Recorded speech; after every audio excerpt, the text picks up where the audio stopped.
O reino do céu é como um tesouro escondido num campo, que certo homem acha e esconde de novo.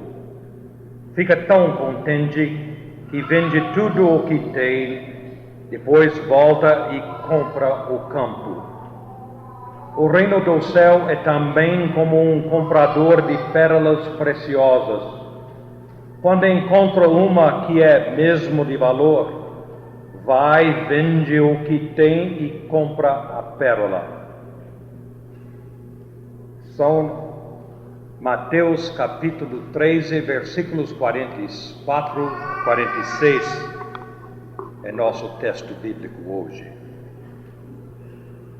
Como podemos pôr Deus em primeiro lugar em nossas vidas? Como podemos conhecer e fazer a vontade de Deus? Como podemos entregar nossas vidas totalmente a Jesus Cristo? Por que é tão penoso ser um cristão ou uma cristã verdadeira? Bem, é uma questão de vontade. Aqui está o enigma de nossas vidas. Nosso problema, irmãos, é realmente conhecer e fazer a vontade de Deus e não a nossa. Os discípulos, eles queriam isto mais de qualquer outra coisa, fazer a vontade de Deus. E nas parábolas de nosso texto bíblico, Jesus lhe deu a motivação essencial para fazer a vontade de Deus. A estes homens, os discípulos que tinham respondido à sua mensagem, que eram seguidores dele, Jesus lhe deu o segredo de como fazer o reino de Deus tudo em suas vidas. O reino do céu é como um tesouro escondido num campo, que certo homem acha e esconde de novo. Fica tão contente que vende tudo o que tem, depois volta e compra o campo. Vocês não podem imaginar como aquele garimpeiro lá de Serra Pelada, quando ele achou aquela pepita de mais de 30 quilos de peso. Imagina, hein? De repente o homem estava lá, nem é uma mina, é apenas terra. Ele está lá com a enxada dele, cavando, e de repente o instrumento bate num obstáculo. Bem, é apenas mais uma outra pedra qualquer para tirar, pensou o garimpeiro. Então ele se ajoelha e começa a cavar com suas mãos. E sua mão toca naquela pedra. E nos dedos dele grudam o pó de ouro. E ele olha e diz: o coração dele começa a bater mais depressa, e ele olha e diz: não pode ser, não. É impossível uma coisa tão grande como isto ser de ouro puro, não, é impossível. Mas não é não. É mesmo, deve ser a maior pepita de ouro puro que o mundo conhece. Que fazer agora, hein? Que beleza, o Brasil tem tudo, não é? Imagina, cavando a terra e acha uma coisa dessa. Só o homem, na parábola de Jesus, ele ficou com medo, porque o campo onde ele achou o tesouro não era dele. Então imediatamente ele pensou: será possível que alguém o tenha visto, que eu descobri aqui? Então ele fica olhando para cá e para lá para ter certeza, e com muito cuidado ele coloca a terra em cima de novo e faz o negócio bem cuidadosamente para ninguém perceber o que ele tinha achado. Imediatamente um plano formou na sua mente. E a todo custo ele tinha que ter aquele campo para o tesouro fosse dele. Então, com alegria, Jesus disse, ele foi e vendeu tudo que tinha. A alegria dominou o homem e ele fez vender tudo o que tinha para comprar o campo. Simplesmente, irmãos, nada mais valia para ele em comparação com a vontade de possuir aquele tesouro. Jesus capturou nossa atenção, não acha? Quem não fica encantado com uma pepita de ouro puro de mais de 30 quilos? Quem não fica interessado num tesouro escondido num campo? Quem não pode se identificar com isso? Bem, agora que, desde que ele pegou nossa atenção, Jesus contou uma outra comparação. A mensagem parece a mesma, mas não é distinta. Ele nos chama para o drama da busca de uma pérola de valor incalculável. O reino do céu é também como um comprador de pérolas preciosas. Quando encontra uma que é mesmo de valor, vai, vende tudo o que tem e compra a pérola. Podem sentir o êxtase daquele homem quando ele finalmente possui a pérola inestimável.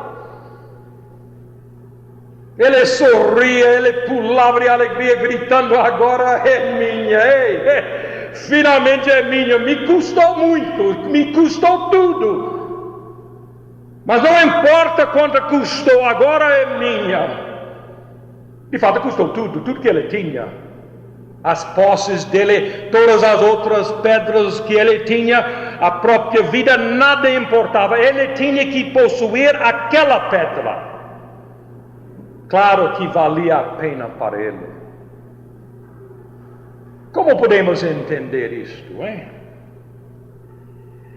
O que é que significa tanto para nós neste mundo? O que valorizamos tão altamente como aquele tesouro escondido no campo, aquela pérola preciosa? Deus, o seu reino significa isto para nós? Vamos olhar de novo as duas parábolas. Vamos examiná-los mais de perto e vamos enxergá-los, irmãos, de um ângulo diferente. Vocês me permitem, eu gostaria de trazer uma outra interpretação destas comparações. Porque de repente se torna claro o que Jesus está querendo dizer. Porque existe aqui um sentido bem mais sutil.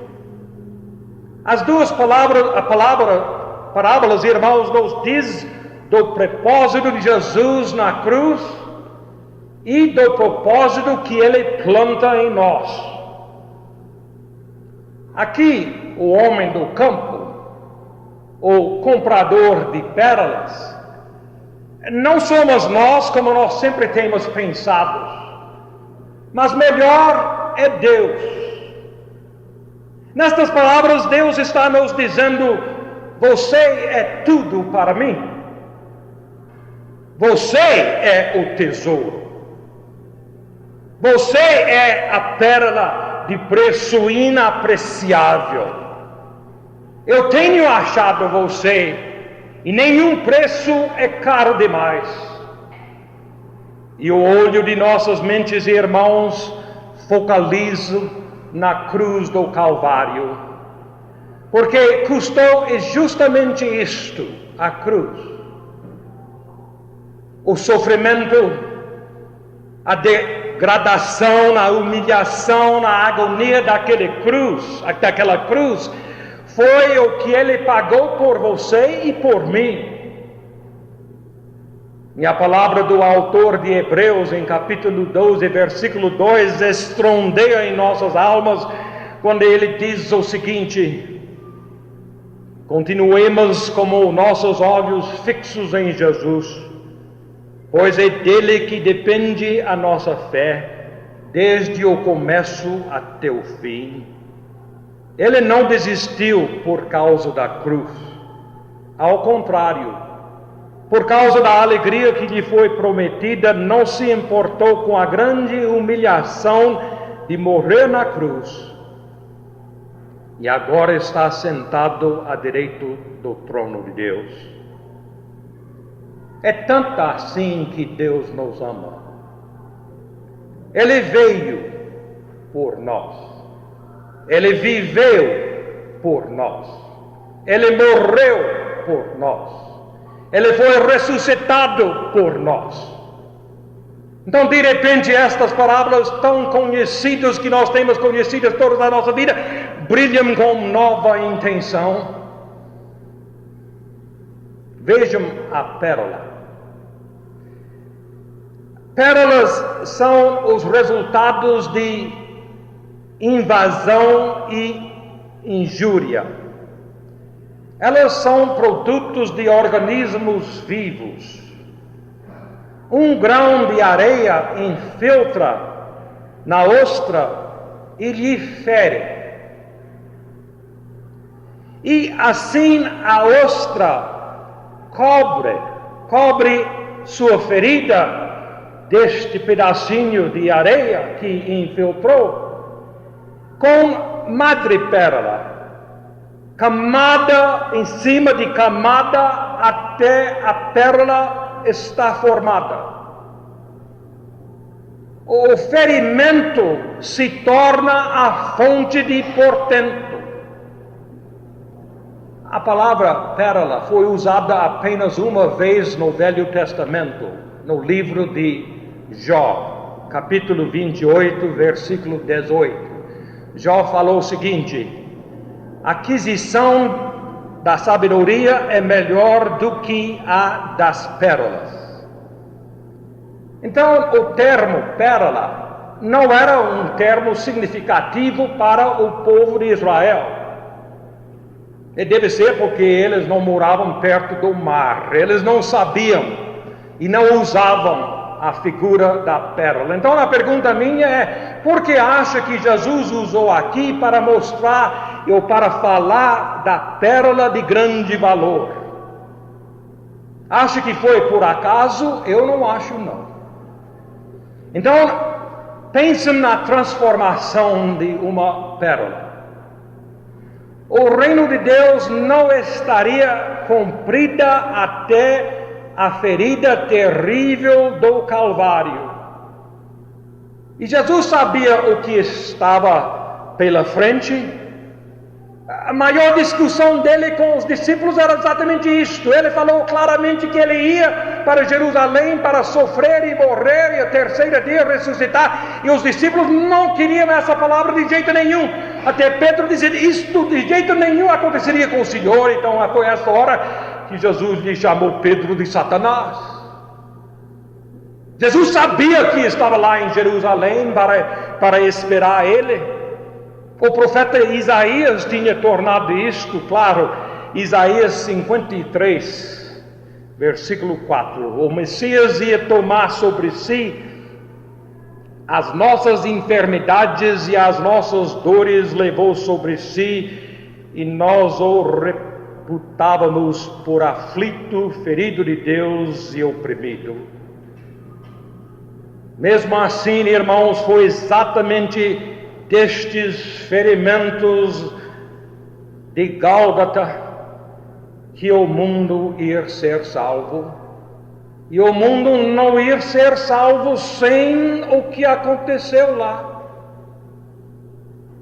Então, somente o poder do amor pode nos fazer reconhecer o quanto nós significamos para Deus. Mas isso é tão difícil para nós.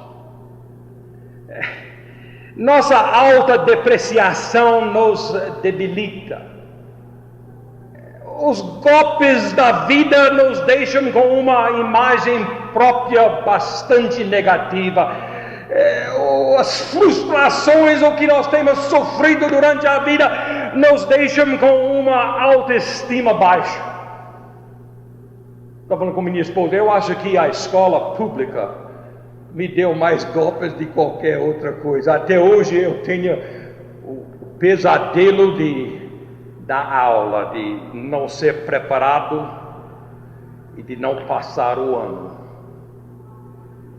Então, com tudo isso em cima da gente, de fazer isso, quem pode crer em si mesmo?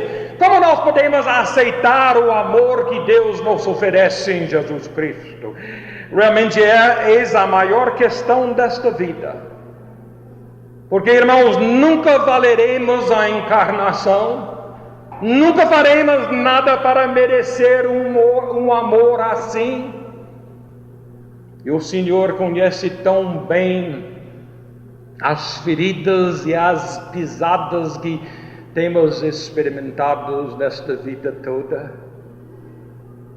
E eu tenho certeza que Ele as usa para criar uma pérola de você e de mim. Esta metáfora magnífica nos comunica duas coisas. Aquilo que Jesus Cristo é por nós e aquilo o que nós somos por Ele. O ponto é o seguinte: você e eu somos centrais na estratégia de Deus para o seu reino. A soberania de Deus tem que começar dentro de nós. A soberania de Deus tem que residir entre nós. E como eu falei domingo passado, o dia vai chegar em que esta soberania de Deus, irmãos, vai permear todas as áreas de vida, e todo joelho vai dobrar e toda língua vai confessar que Cristo é o Senhor. E não na marra, não é porque alguém está forçando alguém a ajoelhar, mas por livre, espontânea vontade, nós vamos ver que Ele é o Senhor mesmo. O reino do céu tem que entrar em nós antes que nós podemos entrar nela, ou nele, melhor. Então deixe-me explicar, eu não estou apenas fazendo um truque aqui com palavras, não. Isto é o básico para o Evangelho. Foi precisamente que Jesus queria que seus discípulos entendessem. O reino de Deus tem que entrar nós, irmãos, antes do que nós podemos entrar nele. E uma vez que os discípulos reconhecessem que eles eram amados por Deus, não por merecimento, não porque eram bons, mas pelo contrário, apesar de não merecer nada, eles eram amados por Deus. Uma vez que eles reconhecessem que eles eram valorizados por Deus até a cruz, então estes próprios discípulos dariam tudo para possuir o tesouro do reino. Aqui vem a motivação. O Evangelho é quase sempre apresentado por nós como aquilo que nós temos que pagar para conseguir a graça de Deus. O que nós temos que fazer para agradar a Deus. O que nós temos que fazer para ser salvo. Mas na verdade é o inverso. É o que Deus tem feito por nós, irmãos, é a única motivação adequada para aquilo que estamos para fazer e para aquilo que estamos para ser. Mas você me pergunta, Jesus não falou buscar em primeiro lugar o reino de Deus? Isso não a gente faz, não é a gente que busca estar certo.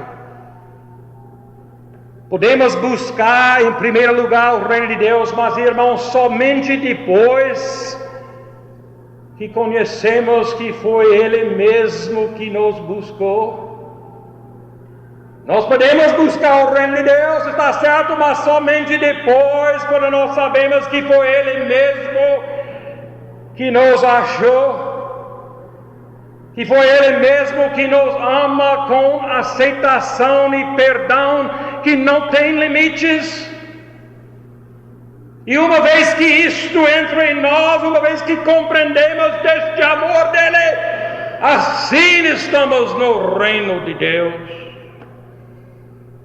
Aqui então é a essência das parábolas do tesouro escondido e da pérola de valor inestimável, ou de grande valor. Amor respondendo ao amor. Jesus disse em Lucas 17:21, o reino de Deus está dentro de vocês. E realmente, irmãos, quando Ele é soberano em nossos corações, nós podemos orar dizendo como nós acabamos de fazer: venha o teu reino, seja feita a tua vontade, assim na terra como no céu. Isto significa que a vontade de Deus, irmãos, tornará melhor a paixão dominante de nossas vidas. Tornará o propósito supremo de tudo que nós somos.